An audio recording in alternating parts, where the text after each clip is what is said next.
సమావేశానికి విచ్చేసినటువంటి అతిరథ మహారథులందరికీ కూడా మా సంక్షేమ వేదిక ద్వారా స్వాగతం తెలియజేస్తున్నాం.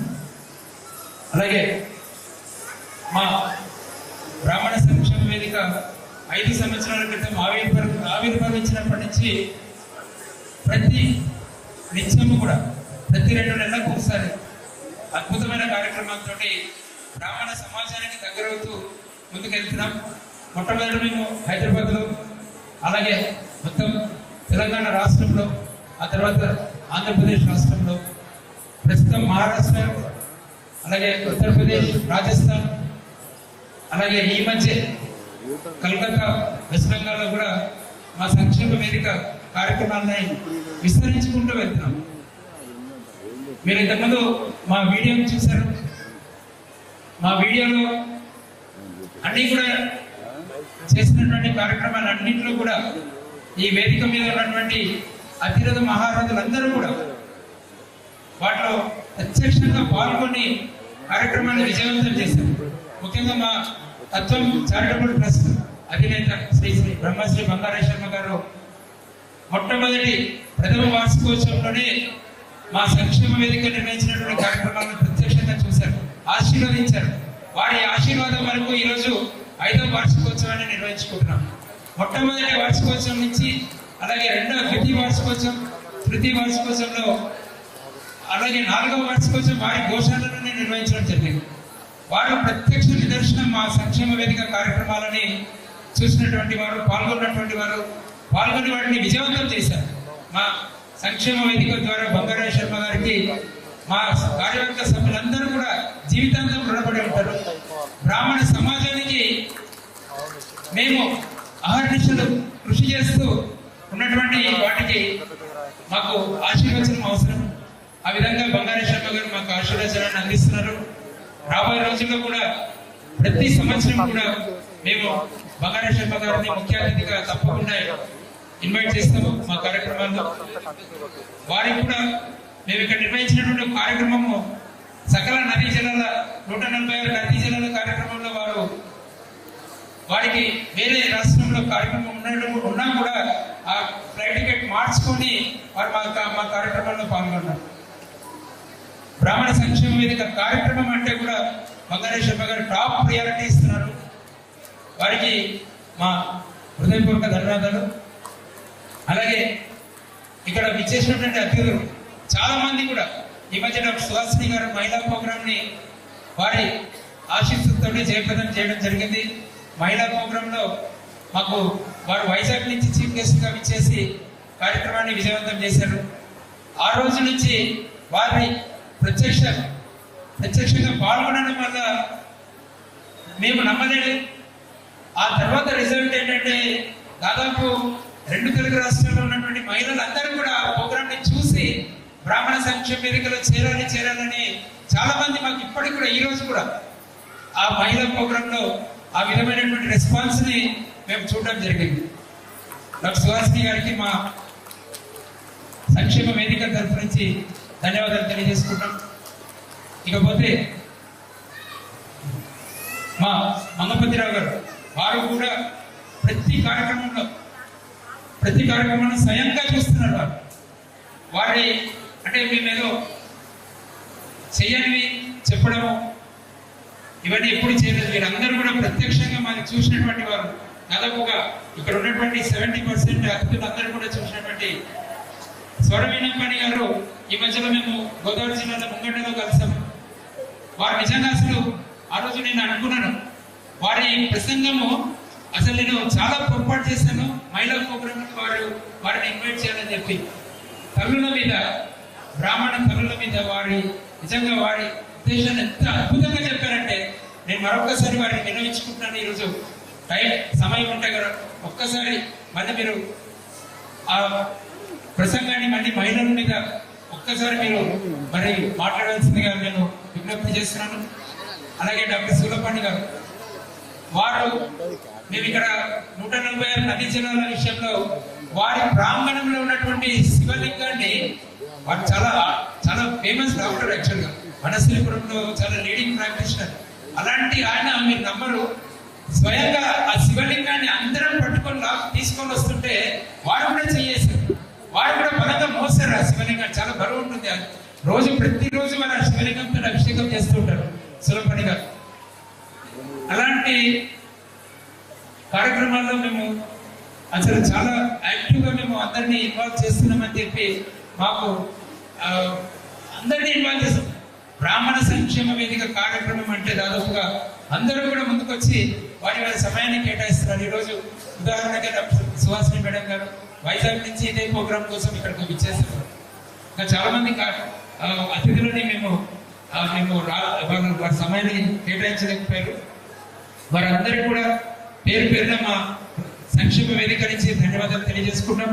ఈరోజు 5వ వార్షికోత్సవానికి విచ్చేసినటువంటి బ్రాహ్మణ సమాజం నుంచి విచ్చేసిన ప్రతి బ్రాహ్మణ బంధుమిత్రులందరికీ కూడా మా హృదయపూర్వక ధన్యవాదాలు తెలియజేసుకుంటున్నాము.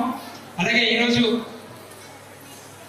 మా కార్యక్రమాన్ని ఇంత అద్భుతంగా ఈ స్థాయికి ఎదగడానికి చేస్తున్నటువంటి కృషిలో మాకు దాతలు, చాలా మంది దాతలు వారి వారి అమూల్యమైనటువంటి దాతృత్వంతో సంక్షేమ వేదిక కార్యక్రమాలకు వారు స్వయంగా వారు విరాళాన్ని అందజేస్తున్నారు. వారందరికీ కూడా ప్రతి ఒక్క దాత కూడా మా సంక్షేమ వేదిక నుంచి రుణపడి ఉన్నాము. ప్రతి ఒక్కరికి కూడా ధన్యవాదాలు తెలియజేసుకుంటున్నాం. అదేవిధంగా ఈరోజు త్రిపురాంతరం నుంచి విచ్చేసినటువంటి ప్రధాన అర్చకవర్యులు డిపి ప్రసాద్ గారికి, అలాగే ఎండోమెంట్ ఆఫీసర్ గారికి, అలాగే శ్రీకాకుళం నుంచి విచ్చేసినటువంటి పడిబాబు గారికి, అలాగే పేరు పెట్టిన చాలా మంది ఇక్కడ విచ్చేశారు. అందరికి కూడా మా ధన్యవాదాలు తెలియజేసుకుంటాము. ఇకపోతే ఈరోజు మీరందరూ చూస్తున్నారు బ్యానర్ మీద ఉన్నటువంటి బ్రాహ్మణానం ఏకత్వం అని. నేను నా స్వయంగా నేను విన్నటువంటి యూట్యూబ్లో విన్నటువంటి ప్రసంగం బాధించాను. చాలా మంది వేరే కులం వాళ్ళు కాదండి, బ్రాహ్మణులే, పేరున్నటువంటి బ్రాహ్మణ నాయకులే చెప్తూ ఉంటారు. అదేంటంటే బ్రాహ్మణులకు శాపం ఉన్నది, బ్రాహ్మణానం అనేకత్వం, ఇలాంటి మాటలు బయట మాట్లాడలేదండి, మన వల్లే మాట్లాడుతున్నారు. దీంతో ఇలాంటి మాటలు విన్న తర్వాత విచ్చేసినటువంటి బ్రాహ్మణులలో ఒక రకమైనటువంటి నిస్తేజాన్ని, డిసప్పాయింట్మెంట్ని చూశాను. ఈ శాపము ఆ చెప్పినటువంటి నాయకుడు చూశాడా మాకు అర్థం కావట్లేదు. అనేకత్వం అనే మాటలు వారు ఎక్కడన్నా వాళ్ళకి ఎవరైనా చెప్పారా, విన్నారా, చూసారా స్వయంగా? ఎందుకంటే ఇలాంటి మాటలు మాట్లాడతారు, బాధేస్తున్నారు. వారందరికీ కూడా విజ్ఞప్తి చేస్తున్నాను, మరొక్కసారి దయచేసి అలాంటి మాటలు మాట్లాడి బ్రాహ్మణ సమాజంలో ఉన్నటువంటి ఐక్యత కోసం కృషి చేస్తున్నటువంటి సంఘాలు, అనేక మంది సంఘాల లీడర్లకు అలాంటి మాటల్ని మీరు చెప్పకండి. దయచేసి అలాంటి ప్రసంగాలు చేయకండి.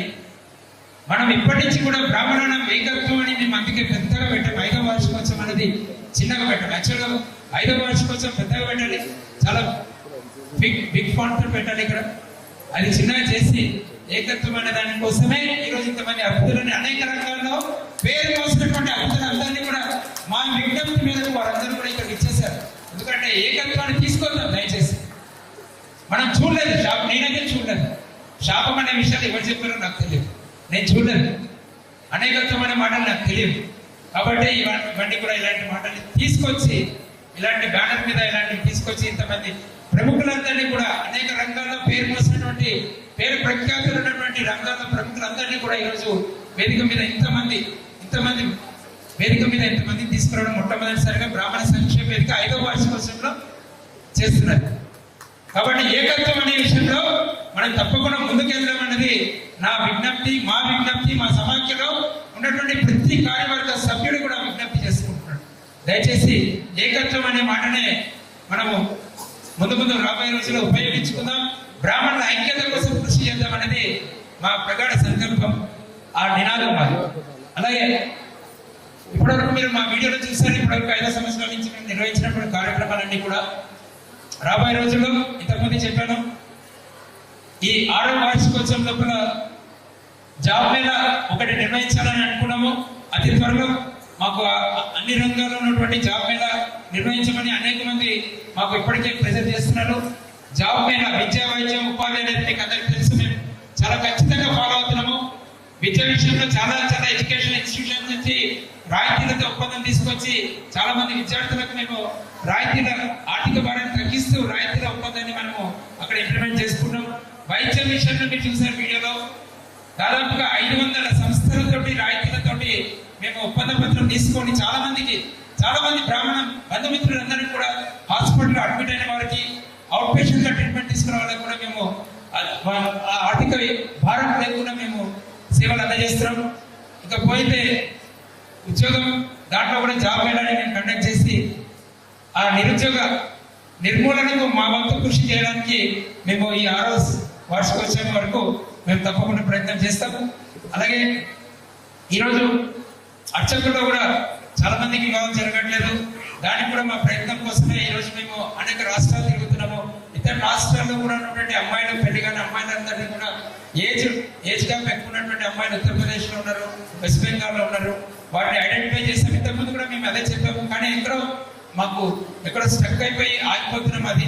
సో ఇతర రాష్ట్రాల్లో ఉన్నటువంటి అమ్మాయిలు వాళ్ళందరినీ కూడా ఇక్కడికి మా విజ్ఞప్తిని వాళ్ళకు క్రియేట్ చేసి ఇక్కడి నుంచి ఇక్కడ వివాహం కానీ పురోహితులకు, అర్చకులకు వివాహం కుదిరే విధంగా ప్రయత్నం తప్పకుండా చేస్తాము. అదేవిధంగా మేము ఇంకొకటి లాస్ట్ చివరగా అర్చక పురోహితులకు వారి కార్యక్రమాల విషయంలో ఫిక్స్డ్ గా అమౌంట్ అనేది తెలియట్లేదు. అది మేము చాలా మంది సంఘాలతో కూడా మాట్లాడడం జరిగింది. ఒక ఫిక్స్డ్ రేట్ అనేది పెడదాం. ఆ ఫిక్స్డ్ రేట్ వల్ల మనం చూస్తున్నాం, ఇక్కడ ఏదైనా చిన్న షాప్కి వెళ్ళి ఐరన్ చేయించుకుందాం అనుకుంటే వాళ్ళ దగ్గర ఫిక్స్డ్ రేట్ ఉంటుంది, పురోహితుల దగ్గర ఉండట్లేదు. కొంతమంది అది కూడా బ్రాహ్మణులే ఇవ్వట్లేదు. ఇంత అవసరమా, వీళ్ళకు భోక్తలకు ఇంత అవసరమా, మంత్రం చెప్పే బ్రాహ్మణునికి ఇంత అవసరమా అనే టైప్లో ఉన్నారు. బయట వారికి తెలియట్లేదు, రేట్లు ఎట్లా చాలా పెరిగాయి. దానికి తగ్గట్టు మనం కూడా రేటు పెంచుకోవాలనుకుంటే పురోహితులు వీళ్ళేమో ఇవ్వట్లేదు. అలాంటి ఇబ్బందులు అర్చక పురోహితులు బాగా ఇబ్బంది పడుతున్నారు. దాని విషయంలో కూడా మేము అతి త్వరలో ఒక కార్యాచరణ ప్రకటించి ఫిక్స్డ్ రేట్ ని మేము ఇచ్చేసి అనౌన్స్ చేసేసి ఎవరైతే వేదము తెలిసినటువంటి బ్రాహ్మణులకు రికగ్నిషన్ మేము మా సమాఖ్య తరఫు నుంచి ఇద్దామని మా ప్రయత్నం చేస్తున్నాము. సో ఇవన్నీ కూడా ఈ 6వ వార్షికోత్సవంలో కూడా కంప్లీట్ గా పూర్తి చేస్తామని మీ అందరికీ తెలియజేసుకుంటూ మరొకసారి వేదిక మీద ఇచ్చేసినటువంటి అతిథులకు మా సమాఖ్య తరఫు ధన్యవాదాలు తెలియజేస్తున్నాం.